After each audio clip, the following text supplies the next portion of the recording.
¿Qué tal? ¿Cómo les va? Bienvenidos y bienvenidas a Raíz, el podcast periodístico sobre biodiversidad de Claves 21 y Latin Clima.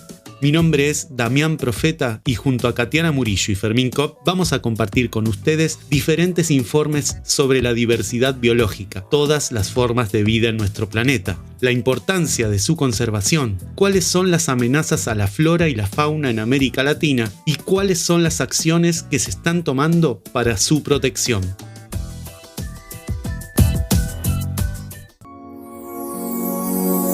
En este episodio 20 de Raíz, el comunicador peruano Juan Arellano nos transporta a la Amazonia peruana para conocer las riquezas naturales que alberga esa región y señalar cuáles son las amenazas que ponen en serio riesgo esas riquezas, que son fundamentales para el planeta y para la vida misma de los seres humanos. Escuchemos el informe. Se suele hablar de la Amazonía como el pulmón del mundo.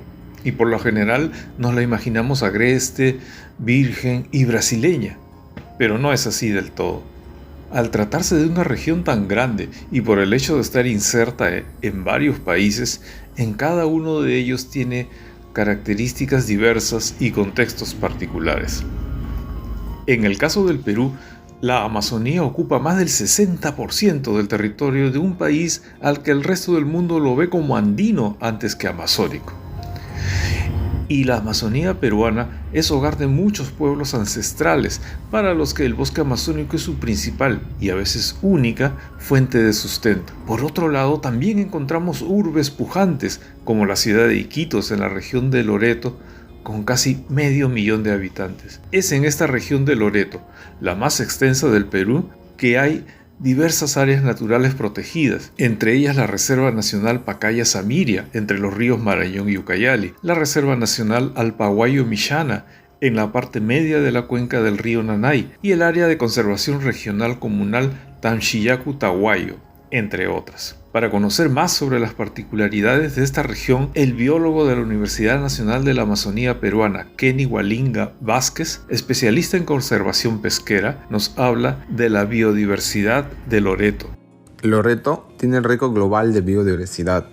Se puede encontrar algunas de las comunidades faunísticas más ricas del mundo, como por ejemplo cerca de 800 especies de aves, lo cual representa el 8% del total mundial. 194 especies de reptiles, 186 especies de anfibios y 22 especies de primates. La zona norte de Loreto es un centro de formación de nuevas especies y concentra un número de especies endémicas que no se encuentra en otro lugar del planeta. Más de 500 plantas nativas, la mayoría de ellas silvestres, son comercializadas y consumidas en Iquitos, ya sea por su madera, fruto, látex, aceites, fibras, hojas, raíces, cortezas, semillas u otro tipo de uso que se lo pueda dar, son consumidos acá en Iquitos.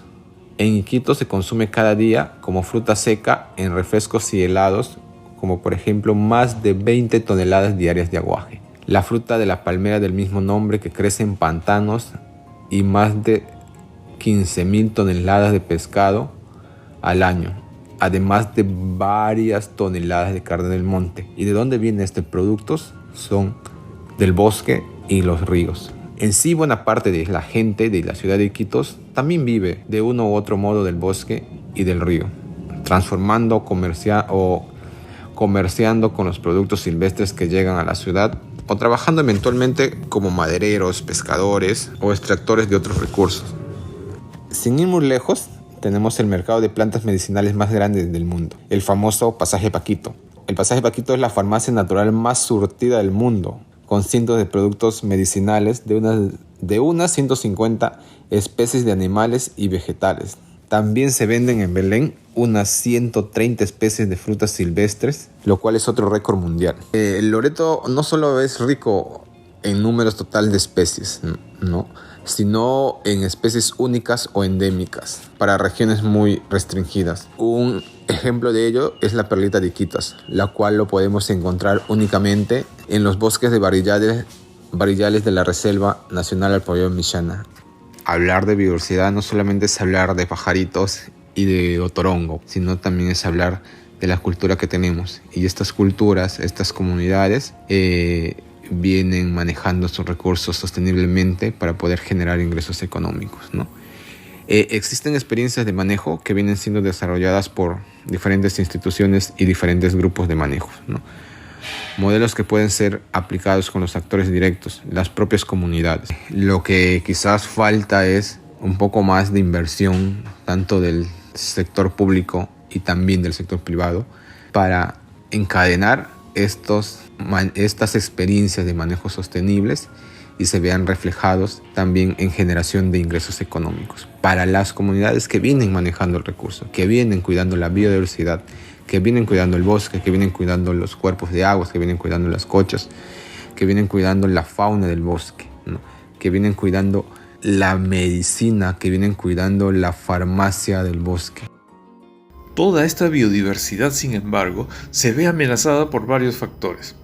En un reciente viaje a Iquitos, conversé con el profesor José Manuyama, quien realiza una esforzada labor como activista por los temas amazónicos en general y en particular por la defensa de las aguas del río Nanay, el río que abastece de agua a la ciudad de Iquitos y que la minería ilegal del oro envenena con mercurio. Escuchemos lo que el profesor nos tiene que decir sobre las amenazas a la Amazonía en esta parte del Perú. Mira, las amenazas sobre Amazonía vienen de todos lados, ¿no?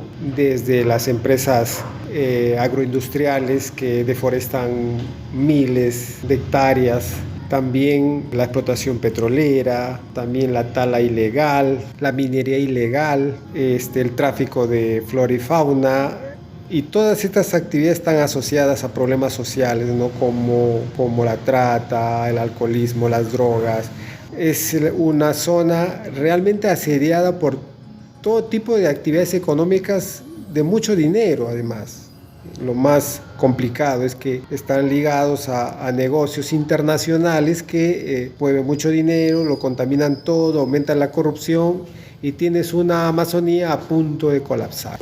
Hemos entrado a una etapa donde la sociedad hace realmente algo desinteligente, ¿no? De sobrevivir a costa de sí mismo, diría yo, ¿no? Hasta de su propia especie, y que sí hace que se genere una gran cantidad de dinero, porque todas estas actividades generan mucho dinero que alimenta el presente, pero es un ganarse sin escrúpulos muy fuerte que termina contaminándolo todo a través de la corrupción, ¿no? Invadiendo todo resquicio de la sociedad. Pero es una situación que está poniendo en riesgo no el ser humano, sino la propia especie, como lo dicen los científicos hace mucho tiempo.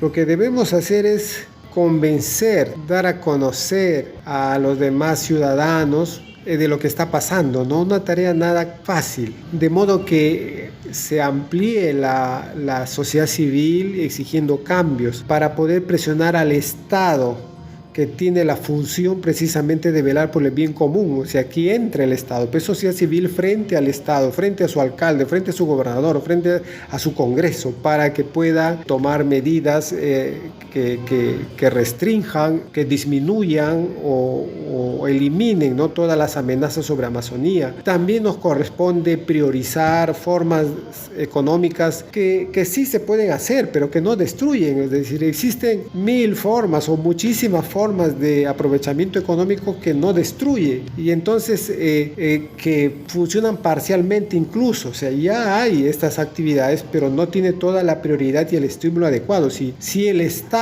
lo haría, si sociedad civil exige que eso se haga, tienes acá actividades económicas totalmente legales, no depredadoras, que generan trabajo, aumentan el salario y generan bienestar, ¿no? Como todo lo que es bioeconomía o manejo inteligente de la diversidad biológica sin destruir. Sabemos que las consecuencias del deterioro de los bosques amazónicos serán terribles para la biodiversidad, pero también para el clima a nivel global, entre otros efectos perniciosos sobre el planeta. Aunque la tarea de crear conciencia sobre esta situación de peligro puede no ser suficiente, todos podemos colaborar si nos involucramos un poco más. Desde no fomentar el tráfico de animales exóticos, evitando su compra y consumo, o exigiendo los certificados adecuados al momento de comprar madera. Y también, ¿por qué no?, eligiendo mejores autoridades.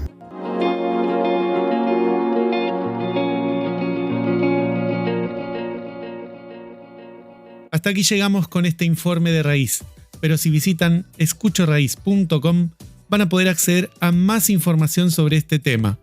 También en escuchoraíz.com van a poder escuchar todos los episodios de este podcast. Por último, les recordamos que pueden seguir a Raíz en Spotify, Google Podcast, Apple Podcast y en YouTube. Porque no se puede amar ni cuidar lo que no se conoce, hicimos este episodio de Raíz, el podcast sobre biodiversidad de Claves 21 y Latin Clima.